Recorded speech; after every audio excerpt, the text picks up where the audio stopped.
Hindi pa man nakuha ni Alden Richard ang kanyang bonus mula sa kinita ng pelikula nila ni Catherine Bernardo ang Hello Love Again, nagpamerienda na ang kapuso aktor pero hindi sa mga co-stars at staff ng production ng kanyang pelikula kundi sa team ng serye niyang Pulang Araw. Trending ang pagpapaburger, Prince Fries at fried chicken ni Alden sa last taping day ng drama series nito sa Kapuso. Nakuna ng video si Alden na namamahagi mismo ng meal pack sa mga tao habang kinakain nito ang hawak na burger. Isa-isang binigyan ni Alden ang mga taong nakapaligid sa kanya mula sa box na naglalaman ng mga pagkain. Hindi naman ito katakataka dahil may-ari ng McDo franchise si Alden at posibleng dito galing ang kanyang pinamimigay. Isa ito sa mga natatanging katangian ni Alden sa kanyang mga kasamahan sa trabaho, ang magbigay ng pagkain. Naging busy kasi si Alden sa mga shooting at promo ng kanyang pelikula kaya marahil bumawi na lang ito sa last day taping ng project. Samantala excited ang fans na makita at mapanood ang performance ng aktres na si Catherine Bernardo sa Shine Kapamilya, the ABS-CBN Christmas Special. Ibinahagi ng Star Magic sa kanilang Instagram post ang mga larawan ni Catherine na nasa Araneta Coliseum para sa rehearsal. Supportive naman ang fans sa actress. Ayon sa Star Magic, maaari ding mapanood ang Christmas Special sa Kapamilya Channel, Kapamilya Live at P2C sa December 14 at 15, 8:30 ng gabi. Samantala sa ibang balita, may bagong milestone ang Hello Love Again ni Alden Richard at Catherine Bernardo. Kinilala ito bilang highest grossing Filipino film of all time sa Middle East. Inanunsyo ito ng Star Cinema sa kanilang Instagram account nitong linggo. Kamakailan lang ay itinanghal na highest grossing Filipino film of all time ang Hello Love Again matapos kumita ng 930 million pesos worldwide sa loob lamang ng 10 araw at nalagpasan ang 924 million pesos record ng Rewind. Matatanda ang naging highest first day gross din ang pelikula matapos kumita agad ng 85 million pesos sa unang araw pa lamang ng pagpapalabas nito sa mga sinihan noong November 13.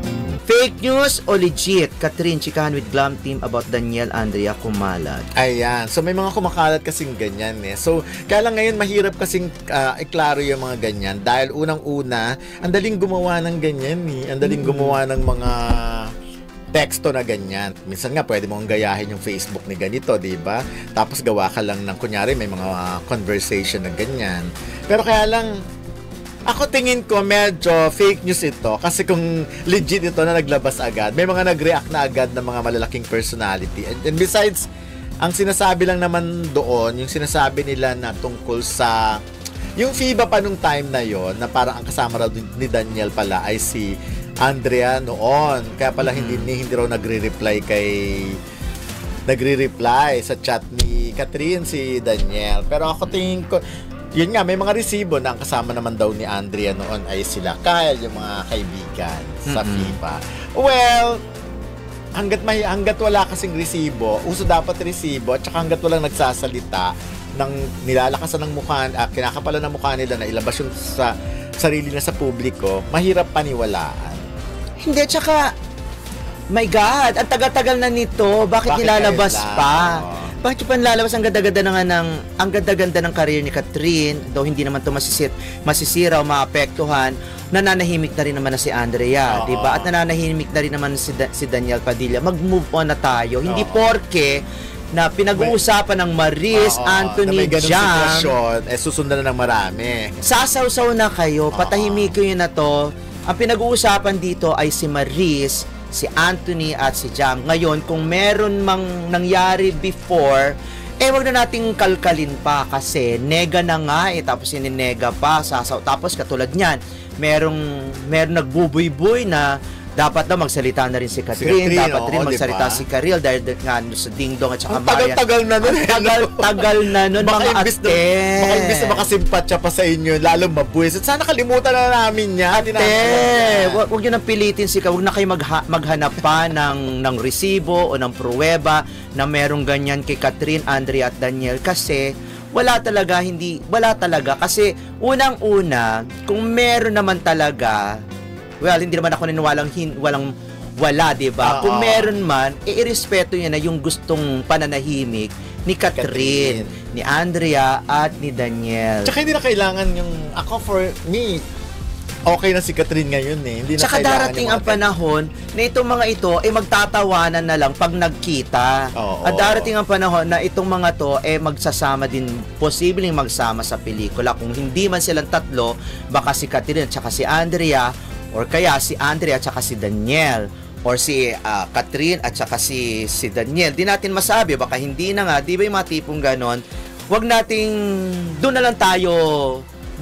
na lang natin ulit kalkalin kung ano man. Kasi so pwede for rin sure, palang mga in speaking of pagsasama, sa bagay nangyari na sa showbiz, akala mo nga dati hindi pwedeng maging magkaibigan si Nora at si Vilma, di ba? Kala mo lang yun noon, ganon. And then si Maricel at si Sharon, may mga away-away pa nga noon, si Maricel at si Vilma, may mga away-away pa noon, pero ngayon talagang super, di ba? Mga magkakaibigan sila. So ang hindi ko palang sure talaga kung pwede talaga magsama si Karil tsaka si Marian. Yun talaga. kasi parang si Karil naman hindi naman siya masyado na sa acting eh. Mas more on stage eh. Mga ganon, di ba? Sinabi na talaga ni Karil na mas masaya siya pagdating sa stage, sa musical. Kasi nga singer naman talaga siya. Oo. Marian and Heart, di ba? Kala mo, hindi naman papat grabe yung dalawa. yun, Yun talaga napakalaking issue rin noon. Meron pang involved na mga pulis-pulis. Kita mo. May mga matitinding issue noon. Kasi maliit lang naman ang showbiz, kumbaga magkikita at magkikita kayo. Ano to, forever na lang kayong magtataasan ng kilay, mag-iiwasan. Di ba total naman, maganda ang buhay. Tingnan nyo, maganda ang buhay ko. Bakit pa ako magtatanim pa ng sama ng loob sa ibang tao? Pero nakakahagard yun. Kaya kita nyo si Marian tsaka si Heart. Ang fresh. Oo, talaga nga. Oo, pero teka mo na, nabanggit mo si Marian tsaka grabe, ang ganda ng boses ni Zia, Ay, oo. Kasi napakaganda ng boses nung bata. Grabe. At pwedeng maging instrumento. Pwedeng maging recording artist. Pwedeng mag-perform ng live. Kasi nga naman, kung babalikan natin, bata pa lang si Zia, kumakanta na siya, 'di ba? Kumakanta na siya habang tumutugtog si Ding Dong. Ano ba kanta 'yon? Hindi, tsaka parang nasanay siya ng bata pa lang siya, nanonood na siya ng mga ganon. Oo, kasi Marian hindi naman talaga si Marian +1 +2 lagi. Si Ding Dong kumakanta pero hindi talaga instrument lang, singer. Pero ito talagang si Sia, magandang bata, sporty, magaling magsayaw, nagbaballet, tapos hindi ko alam kung nagji-gymnast hindi ko alam, pero alam ko sporty siya. Tapos kumakanta, ang ganda, tapos ang ganda nung bata, tapos feel niya yung kanta niya, Ang swerte talaga nung Marian Rivera at nung Ding Dong Dantes na magkaroon ng isang anak na katulad ni Zia. Pero kasi ako, maganda naman sa pagpapalaki ni Marian at ni Ding Dong kay Zia ay hindi na pinapamukha sa anak nila na sikat ka dahil sikat ang mga magulang mo. Number 1, di raw ganon. Doon nga raw, hindi alam na mga artista sila. Tapos, hindi nila sinasabihin lang maganda si Zia, pero hindi siya ang pinakamaganda. Yung parang hindi daw pumapasok sa utak yung yabang. Laging sinasabi na may ang ganda rin yung ganito, ganyan. Hindi katulad ng iba kong kakilala na kahit hindi naman talaga kagandahan, talagang nilalagay sa utak niya na maganda siya. At yun talaga ang isang malaking pagkakamali. Kaya tuloy, at meron din akong kakilala imbes na ang hilig mo ang hilig magkomento sa maganda. Pero usapan na nga natin dito na walang dapat. Pero sa totoo lang, tataya talaga kung maganda naman siya talaga. Iba. O kita mo, naniwala, joke lang, di ba? Hindi, yun pala. tama pala talaga yun. Huwag mong ipamukha sa anak mo na ikaw ang pinakamaganda sa lahat. Kasi at least siya parang naiisip niya na normal pa rin siya. Isa din sa magandang pamilya na nagpalaki ng maganda dun sa mga anak. Gan Charlene. Oo. Si yan. Atasha, Atasha and si Atasha, Andres. si Andres. Di ba? Napakababait ng dalawang yun.